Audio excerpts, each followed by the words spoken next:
Welcome to special analysis. నేను రమ్మ మండవ. ఈరోజు అనాలిసిస్లో భాగంగా మనం తీసుకోబోతున్న టాపిక్ ఏంటంటే, ఈరోజు అనాలిసిస్కి నేను ఒక టైటిల్ పెడతాం జరిగింది.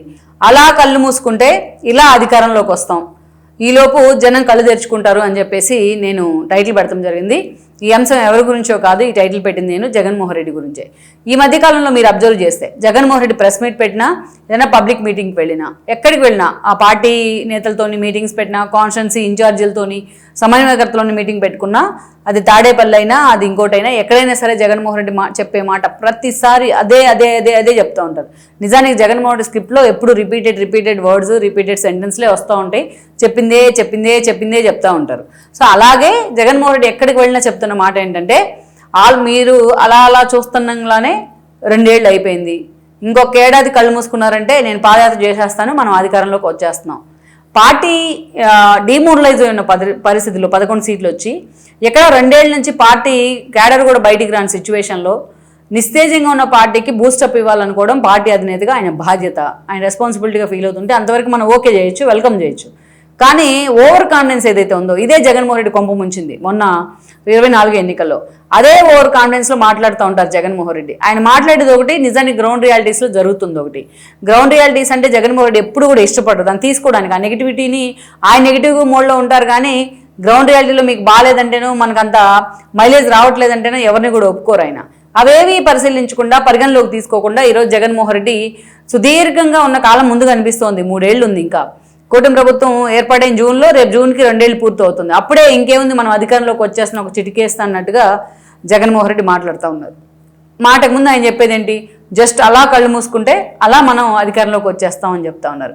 కానీ ఈ 2 ఏళ్లలో జగన్మోహన్ రెడ్డి చేసిన పనులు చూసిన తర్వాత జనాలు కళ్ళు తెరుచుకున్నాయి. ఇంకా ఐ ఓపెనర్ లాంటి ఇష్యూలు చేశారు జగన్మోహన్ రెడ్డి. నిజంగానే అలాంటి ఇష్యూల్లో జగన్మోహన్ రెడ్డిని చుట్టుముడుతూ ఉండి, చుట్టూ వెంటబడుతూ ఉంటే ఈరోజు జగన్మోహన్ రెడ్డి అధికారంలోకి ఎలా రాగలరు, అసలు అధికారంలోకి జగన్మోహన్ రెడ్డి వస్తాను అని ఆయన ఏ క్రైటీరియాతో చెప్తా ఉన్నారు.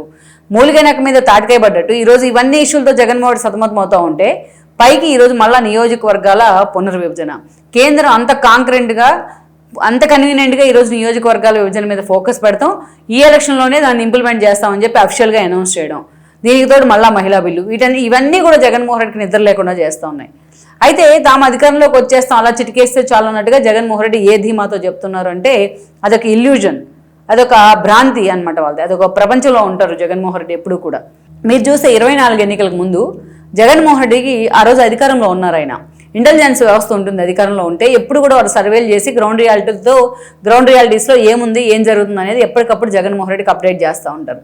వాళ్ళు కాక ఆయనకు సర్వేలు అంటే ఇష్టం. చాలా మందితో ఫీడ్బ్యాక్ తెప్పించుకుంటూ ఉంటారు. ఒక ట్రంప్ అవినాష్ కానీ, ఒక ఆరా మస్తాన్ కానీ, ఒక యాక్సెస్ మై ఇండియా గుప్తా కానీ, ప్రదీప్ గుప్తా కానీ, ఇలాంటి వాళ్ళందరితోనే జగన్మోహన్ రెడ్డి సర్వేలు చేయించుకునేవాళ్ళు. వీళ్ళు కాక చెవిరెడ్డి లాంటి వాళ్ళు ఉండనే ఉన్నారు, వాళ్ళకు ఒక పెద్ద సెఫాలజీ టీం ఉంది, వాళ్ళందరితో కూడా సర్వేలు చేయించుకునేవాళ్ళు. మరి వీళ్ళందరూ సర్వేల్లో ఏం చెప్పారు, జగన్మోహన్ రెడ్డి ఏం చేశారు అనేది మనం పక్కన పెడితే, వీటన్నిటికి తోడు ఐపాక్ టీం కూడా ఉంటుంది, రిషియన్ టీం ఎప్పుడు కూడా జగన్మోహన్ రెడ్డికి ఫీడ్బ్యాక్ ఇస్తూ ఉండేవాళ్ళు. కాకుంటే ఈ ఫీడ్బ్యాక్ జగన్మోహన్ రెడ్డికి అందిందా లేదనేది నాకు డౌట్ ఉంది.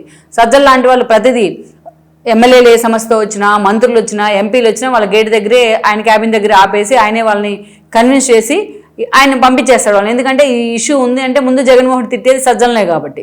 సో అలా జగన్మోహన్ రెడ్డి తెలియకుండా కొన్ని విషయాలు ఈయన మసిబూసి మారేడుగా చేశారు. ఎందుకంటే మీకు గుర్తునే ఉంటుంది, జక్కంపూడి రాజా ఓడిపోయిన కొత్తలో, మన పార్టీ ఓడిపోయిన కొత్తలో ఆయన ప్రెస్ మీట్ ఫస్ట్ తిట్టింది సజ్జల రామకృష్ణారెడ్డి లాంటి వాళ్ళని.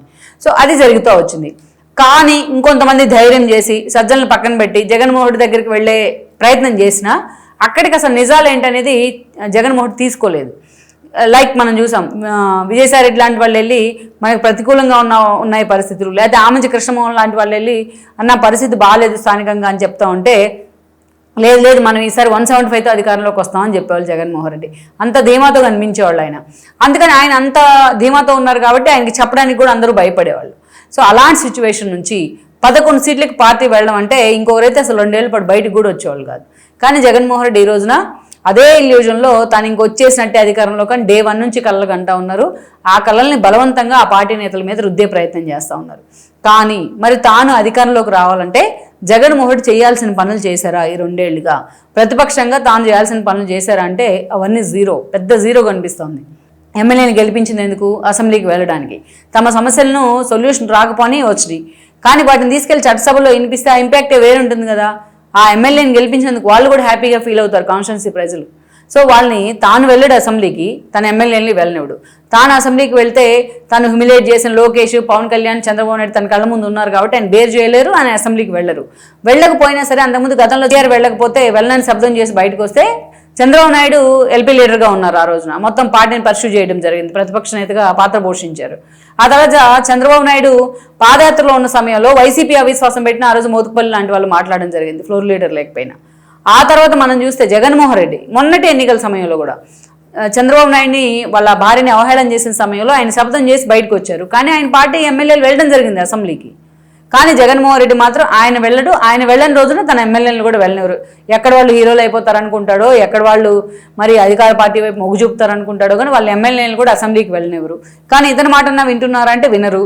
వాళ్ళు అటెండెన్స్ చేసుకొని వాళ్ళు శాలరీలు తీసుకుంటూ ఉంటారు, అలవెన్సులు తీసుకుంటూ ఉంటారు.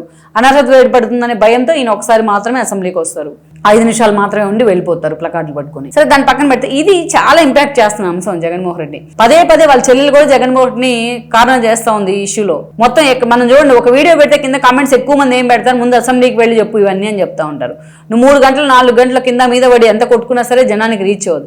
అదే అసెంబ్లీకి వెళ్ళి మైక్ ఇచ్చిన నీకు ఇచ్చినంతసేపే 2 నిమిషాలు ఇచ్చినంతసేపే నువ్వు ఇష్యూని హైలైట్ చేస్తే అది ఎంత మీడియాలో ఫోకస్ అవుతుంది, ఇంక్లూడింగ్ నేషనల్ మీడియా.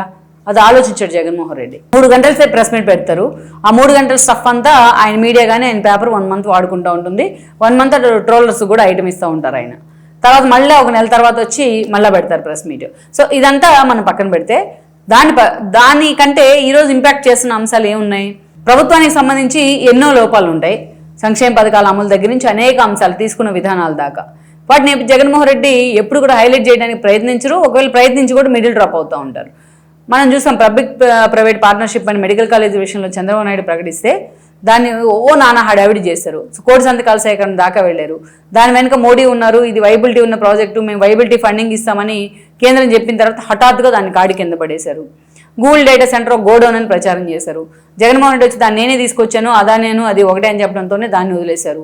ఈరోజు వైజాగ్ స్టీల్ ప్లాంట్ ప్రైవేటీకరణ అని చెప్పి గగ్గోలు పెట్టారు. అది లాభాల బాట పట్టింది, ఈరోజు దెబ్బతోనే ఆపేశారు.